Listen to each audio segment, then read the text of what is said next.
وعلیکم السلام ورحمۃ اللہ وبرکاتہ۔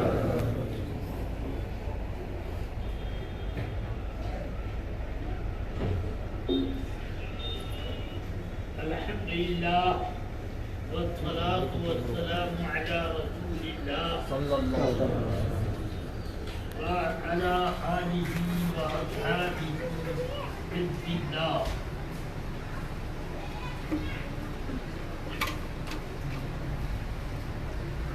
آپ تمام حضرات ایک مرتبہ درود شریف کا نذرانہ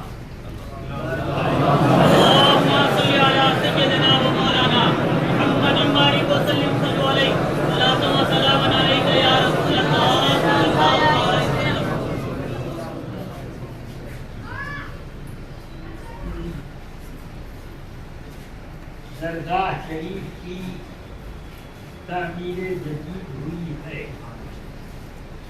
اس کا شکر ادا کرنے کے لیے آج یہ جلسہ غالباً منعقد ہوا، اور یہ بھی ہو سکتا ہے کہ اسی ضمن میں آدمی یہ کیا چاہیے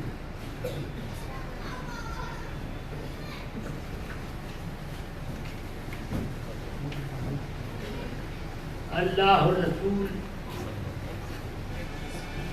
جل جلالہ و صلی اللہ علیہ وسلم کی ذکر جمیل اور اس کے محبوبان بارگاہ کا ذکر و تذکرہ ہو سکے۔ رفیقان ملت، آدمی کا کپڑا عدل بدل ہوتا رہتا ہے، مگر کپڑا پہننے والا وہی ہوتا ہے۔ تو یہ عمارتیں بنتی ہیں، بگڑتی ہیں، ٹوٹتی ہیں، بوسیدہ ہوتی ہیں، پھر سے بنتی ہیں۔ اس سے بس یہ سمجھ لیجئے کہ وہ بزرگ وہاں سے بھاگ گئے۔ الحمدللہ وہ بزرگ ہیں، عمارت نئی ہے، کچھ دنوں کے بعد یہ جا سکتی ہے، مگر بزرگ وہیں رہے اور وہیں سے فیضان کرم تقسیم فرماتے رہے۔ الحمدللہ ہم لوگ اعلیٰ حضرت کے ماننے والے ہیں، اور اعلیٰ حضرت نے ہم لوگوں کا مزاج یہ بنایا ہے کہ بزرگوں سے منسلک رہو۔ یہ مت دیکھو کہ تمہارے خاندان کے ہیں یا کس خاندان کے، بس یہ دیکھو کہ یہ اللہ کے محبوب، تم اللہ پر ایمان رکھتے ہو، اس لیے اللہ کے جو چہیتے ہیں ان سے بھی اپنا رابطہ رکھو۔ ان کی نظر پھر گئی تو ہماری قسمت پھر جاتی ہے، اس لیے اللہ تبارک و تعالیٰ کا کرم یہ طرح حضور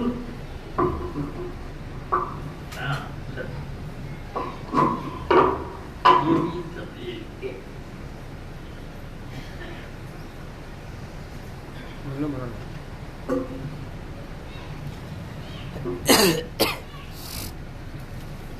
درود شریف پڑھ لیں۔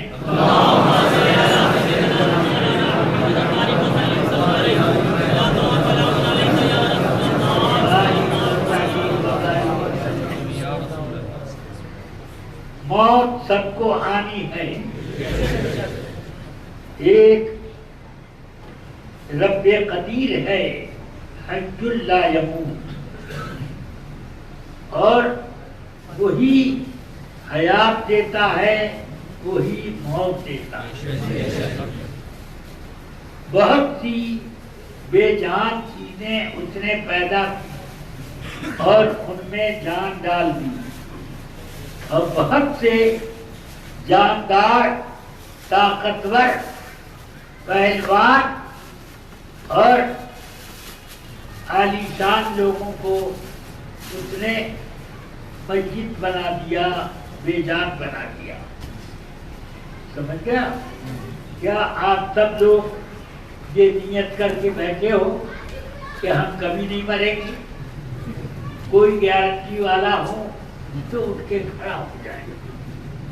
کھڑے ہو سکتے ہو کوئی یہ بات لے کے میں نہیں مروں گا؟ نمرود بھی یہ نہیں کر سکا، فرعون بھی یہ نہیں کر سکا. سمجھ گئے؟ تو اس لیے جب موت پر ہر مسلم کافر سب کا اعتقاد ہے. کیا کافر نہیں مانتے کہ موت آنی ہے؟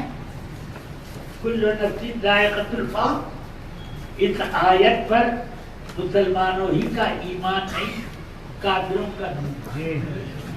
اس آیت کے مضمون پر سمجھ گئے؟ تو پھر مرنے کے بعد کیا ہوگا اس میں اختلاف ہو گیا. ایک جماعت نے کہا کہ موت کے بعد مٹی ہو گئے، سمجھ گئے؟ کچھ نہ رہے گا. مگر اللہ نے اس بات کو پر ایمان لانا ہر مسلمان پر فرض کر دیا ہے کہ موت کے بعد پھر زندہ ہونا. جو اس بات پر ایمان نہیں رکھتا وہ ہرگز مسلمان نہیں، کافر ہے. سمجھ آیا؟ اللہ نے سورہ یاسین کے آخری رکوع میں کیا یہ نہیں فرمایا قال من يحيي العظام وهي رميم قل يحييها الذي أنشأها أول مرة وهو بكل خلق عليم. کیا فرمایا کہ کافر یہ کہتا ہے جو مر گیا اس کو کیسے زندگی مل سکتی ہے. پیارے محبوب آپ ان لوگوں سے ارشاد فرما دیں جس نے پہلی مرتبہ ان کو زندگی دی وہی زندگی دے گا. آیا؟ تو اللہ تعالی سب کو اٹھائے گا. اب اللہ کے خزانے میں کتنی روحیں ہیں یہ آج کسی کو نہیں سمجھ میں آئے گا. ورلڈ ہیلتھ سینٹر والے تو دنیا کی آبادی کم کرنے کے چکر میں جیسے معلوم ہوتا ہے کہ آدمیوں کی روح انہی کے گھر سے آتی ہے، وہی لوگ پیدا کرتے ہیں روحوں کو. ہاں مگر اللہ تعالی نے روحوں کو پہلے ہی بنا دیا اور یہ بھی اس کی تقدیر لکھ دی کہ کون کب دنیا میں آئے گا، جسم کے اندر اور کون نہیں آئے گا. یہ لکھ دیا. سمجھ میں آئی بات؟ وہ آئیں گے، ان کی گنتی WHO والے لوگ قیامت میں دیکھ کر کے پگلا جائیں گے کہ کتنے ہیں، اتنی بڑی آبادی کو کیسے سمیٹا جائے. یا اللہ، پوری زمین ایک کنارے سے دوسرے کنارے ایسے بول نہیں رہے. سمجھ آیا؟ اس روز اللہ ایک سپاٹ پیدا کر دے گا. لا ترى فيها عوجا ولا امتا. ان میں نہ کوئی گدی ہوگی نہ کہیں اونچ نیچ، بالکل